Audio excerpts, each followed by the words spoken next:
नमस्ते आप सभी को। Today I'm going to talk on the topic adaptation and intensification of aquaculture. The topics would be present status and challenges, adaptation of aquaculture techniques, intensification, and take-home message. Present status and challenges. Present global fishery market value. In this, I would like to emphasize why we are talking about shrimp more. And you will see from the first, table that there is a steep increase in the sales of products, which is shrimp, and there is almost 5% annual increase. When we talk about volume among all these export commodities, shrimp have almost 19 to 20% of share with 240,000 ton. And in terms of value, it costs about 5.2 billion US dollar, which is about 40% of the total export value. Now, if we talk about the aquaculture system in general and shrimp in specific, then we can categorize it into three farming systems: intensive, semi-intensive, and extensive system. So we'll see that intensive system is the one which is the higher produce, which is almost like 30 ton per hectare per crop. And a country like Indonesia can have 2.6 to 2.8 crop per year. Semi-intensive will give 10 ton per hectare on average. An extensive system, it is about 0.6 ton per hectare, and that makes the whole shrimp production. Then what are the challenges to get the sustainable aquaculture production?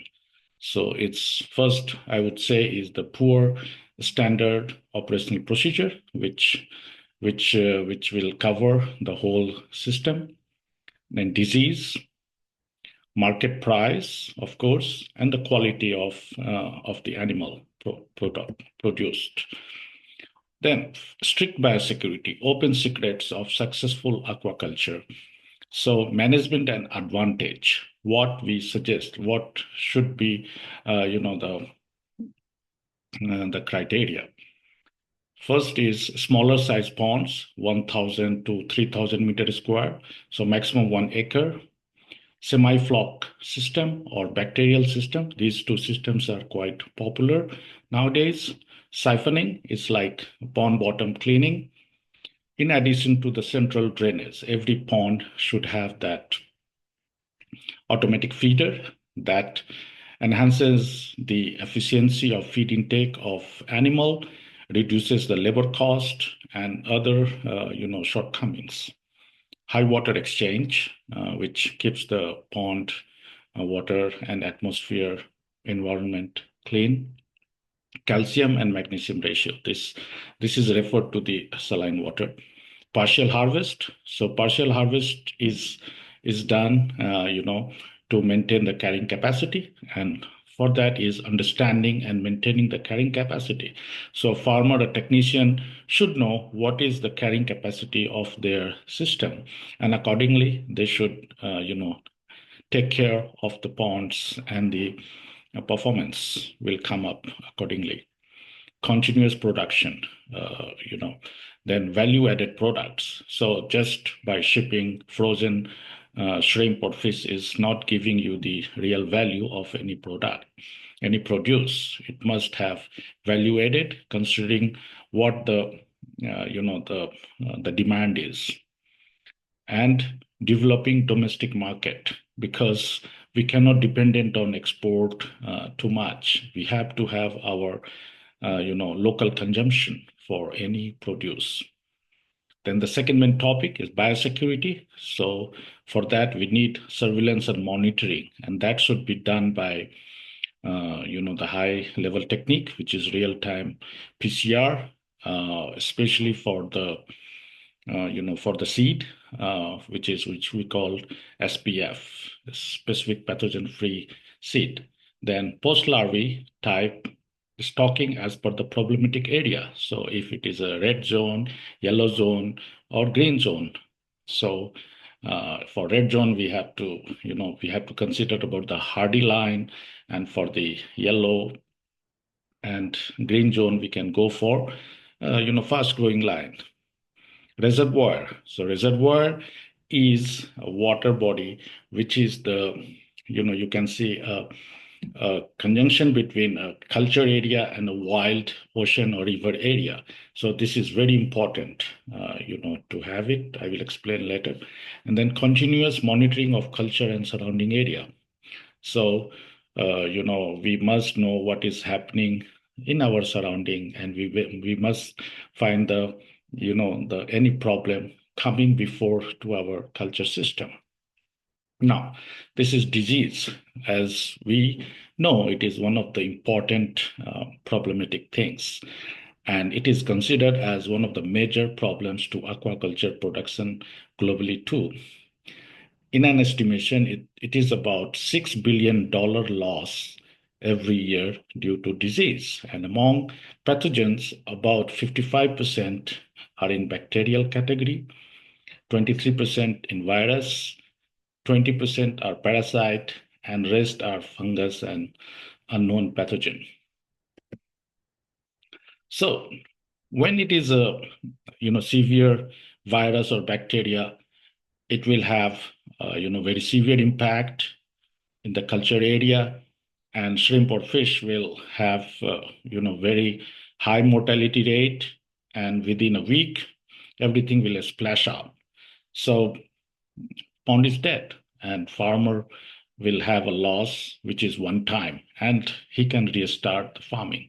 But what about the chronic pathogen, which actually causes much loss to the farmer in terms of time, in terms of revenue, in terms of manpower, everything. And I want to give you two examples of that, like, this one, white facet syndrome or EHP. This EHP is in between microsporidia and fungus.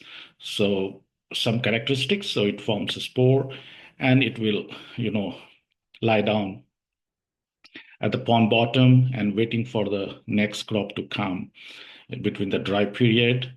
You have to use very high, alkaline water, maybe 12 pH, or very acidic, maybe pH 3 or 2 to kill it. So it's practically it's not possible, to eradicate it. And mostly it comes from the seed. So we have to, to check the seed before stocking to our pond. And once it gets infected, you can see that the largest impact is on the size variation. Why? Because it damages the hepatopancreas tubules. And you can see on the left side, this is electron microscopy image, that how beautiful the tubules are. And on the right side, you can see how the damaged tubules are. And there is no way that it will get recovered, whatever medicine we use. And because of that, you will see that you may see shrimps are eating, but the food is not converting to energy. And because of that, there is no growth, zero ADG, or sometimes you will find ADG goes in negative. So there will be mortality, no feed consumption, no growth, and farmer will be in immense loss. Second example I want to give you is about a virus, infectious myonecrosis virus. And you see, shrimps, when they're infected with IMNV, their growth is fine. They eat well. There is no issue unless and until there is a stress in the pond, either because of the fluctuation in dissolved oxygen, plankton crash, or other heavy rain or molting. And this causes stress to the shrimp. And then this virus become very severe and there will be mortality. And that causes like up to 80% to 90% mortality in a week or 2 weeks. But if it doesn't happen, then there is a slow mortality. And at the end of the crop, farmer may get 40% of the crop, and that is, a big loss. So these are two examples where we have to be careful with disease. So what is the good management practice at our farm? First, what we discussed, follow strictly the standard operational procedure, what is fixed by a technician or the leader of the farm. Second is we have to find the measures, how to stop the pathogen entry through the earth, through the wall, horizontally and vertically from the environment. And third one is keep the pond environment clean as your home. Why we call it like that? How we keep our home clean. In spite of we have living room, we have bathroom, we have kitchen, we have bedroom. But how about shrimp or fish? They have only one room, which is the pond. And if the pond bottom is clean, then they live happily. But what if our washroom is dirty and we have to live there? How will be our condition? How will be the immunity level of our ours? And that is reflecting the health of uh, animals in a dirty water, in a dirty environment. So we have to think in that way to maintain the pond water quality, pond bottom. Now I want to show you a glimpse of a biosecured pond. You can see it has HDP lining, then it has horizontal wall to protect crab or other vectors to enter to the pond, and the top is having the bird preventive device. So it's completely like a protected house where your animal can grow nicely and safely. Now, post-harvest technique. This is also very important because a farmer, is putting lots of efforts to culture for 90 days or 120 days, like 3 to 4 months. Then his crop is mature enough to harvest.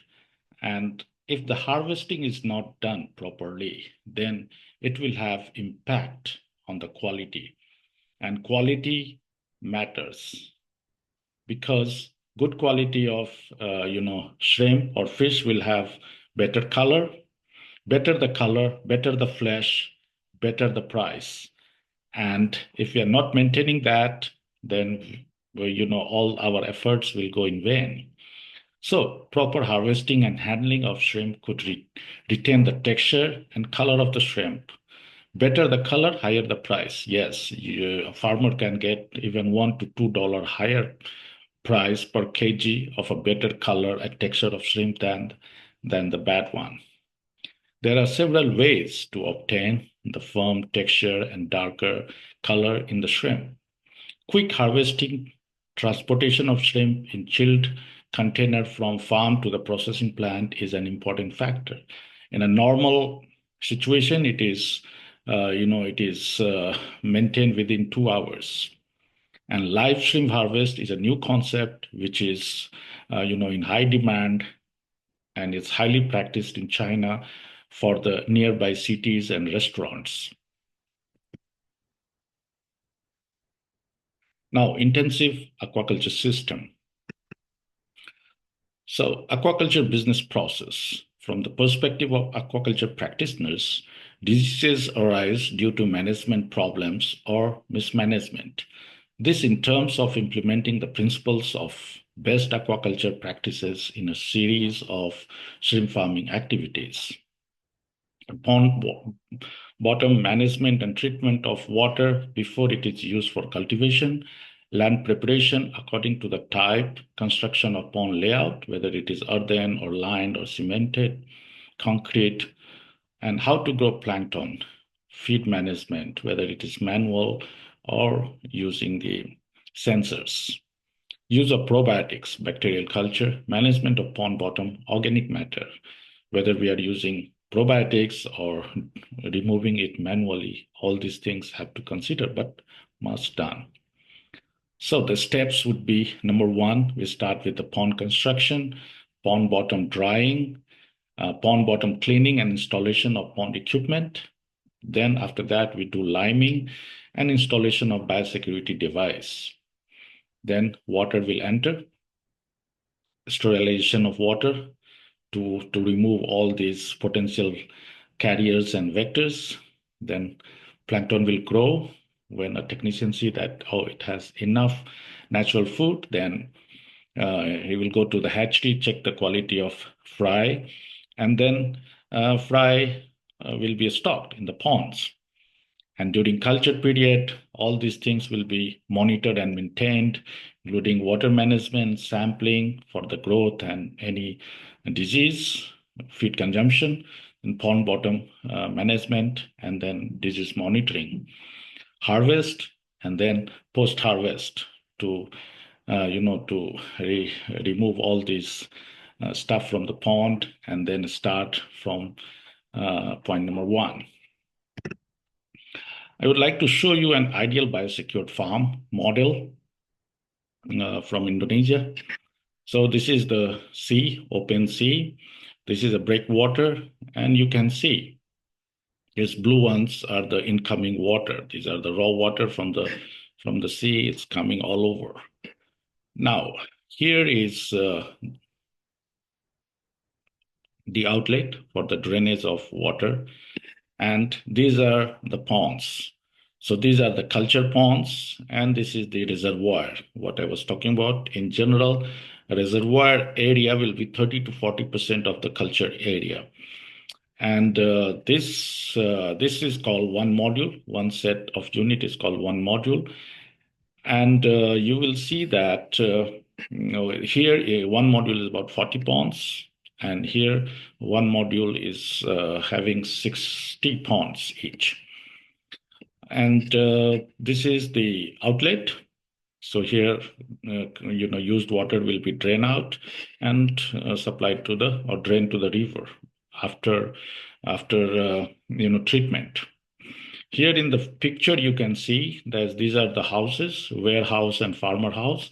So one farmer, one or two ponds, and farmer and his family will take care of that pond, and the technician will be guiding them and monitoring the ponds on daily basis. You can see the layout. So this is the main inlet. This is the reservoir. So reservoir is, divided in several categories, or steps.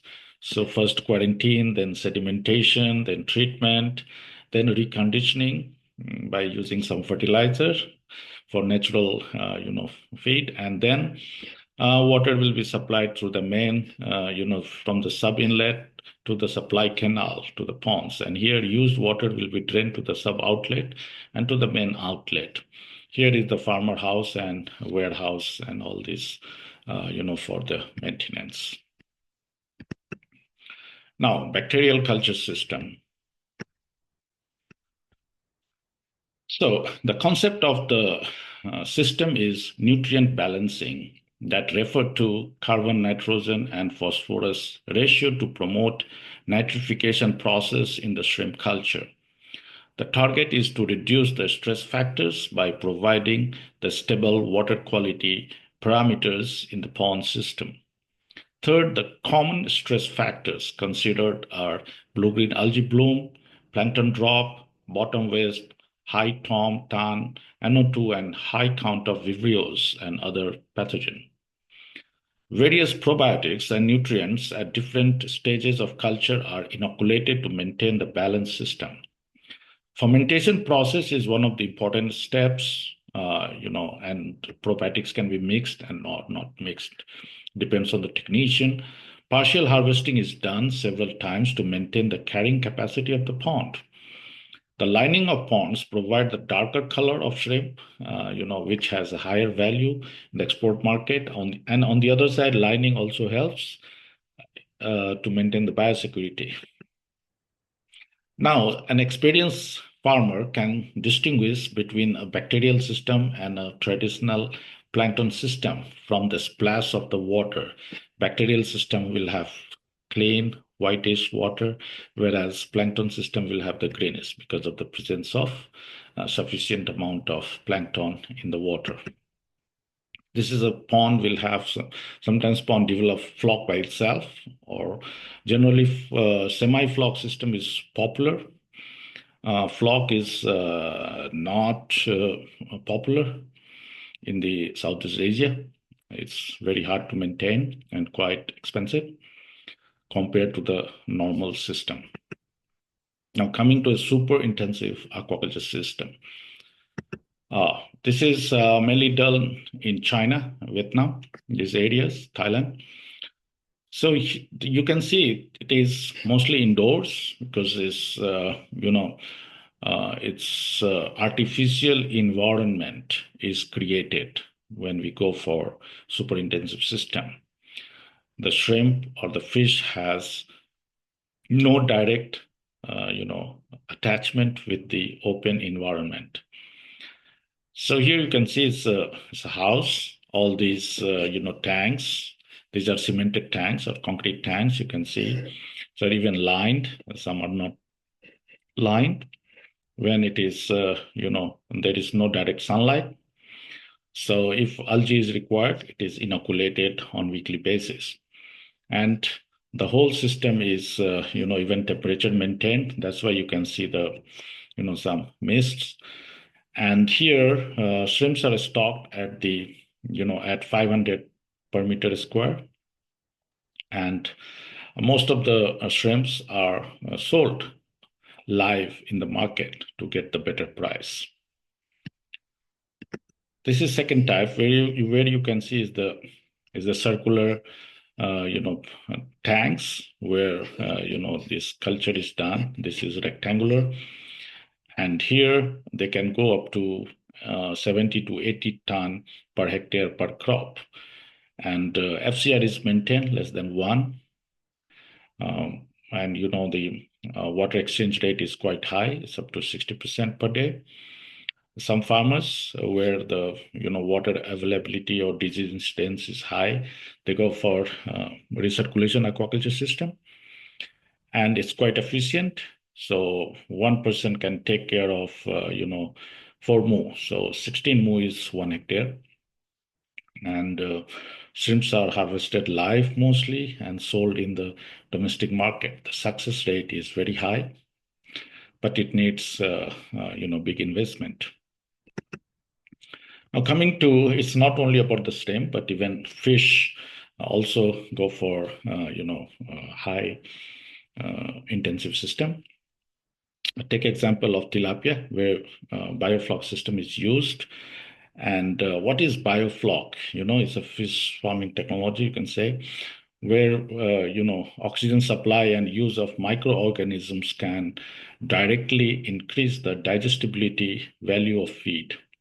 Bioflocs provide 2 critical services: treating waste from feeding and providing nutrition from the flock consumption. Biofloc systems can operate with low water exchange rates. So here we can save water. In biofloc systems, using water exchange to manage water quality is minimized, and internal waste treatment. A potential benefit of biofloc system is the capacity to recycle waste nutrients through microbial protein into fish or shrimp. Productivity, we can reach up to 25 ton per hectare per crop. One crop means 90 days if you start from the fingerling. And here you can see with the stocking density of 84 animals per meter square with FCR 1 to 1.1, we can get almost 23 ton per hectare. So it's a good model and quite popular. So what should be the take-home message for and prospects for Muzaffarpur and surrounding area, which I personally feel on the basis of what resources it has and what we can do. Now coming to the adaptive farming technology, what we call like how we adapt the established technology to our system. So it depends on the local issues like what problems and what are available in that area and infrastructure and how much investment a farmer can go for. And it should be adapted and modified as per the conditions. So an expert has to look at, and then he has to evaluate the situation, the conditions, the infrastructure available, and the budget. And accordingly, he can develop a model which will be more adaptive for such conditions. The fertile land and water in plenty make Muzaffarpur and surrounding areas the best areas for aquaculture development. Vanamai shrimp is a pretty adaptable and highly valued species. It could be cultured and sold in approachable cities, markets, and restaurants. If we know, because of the Usher land in northern India, like in Punjab, Haryana, even up to Agra, Vanami is cultured. When we talk about the freshwater, because Vanami is quite adaptable, even it can be grown in freshwater. You can see best example in West Godavari district of Andhra Pradesh, where borewell water is used for, Vanami culture. Even I have come to know that in Bhagalpur area of Bihar, shrimp farming is ongoing for last 2-3 years, probably in experimental stage, but it is happening. The established culture intensive system of tilapia can be transformed into Indian major carp, which is quite close to tilapia. That also, we can go with the fish. The supporting business, feed supply, supplements, culture tools, and job opportunities will come up with this. In the coming years, establishing processing and value-added development plants, factories will help the region become self-dependent and sustainable. Thank you very much. And I would like to special thanks to the Honorable Vice Chancellor of Bihar University, organizing committee of this conference, and Prof. Dilip Kumar sir for the guidance and opportunity to talk about betterment of our motherland. I am always available. Please contact me if any queries is asked during the seminar. Thank you very much.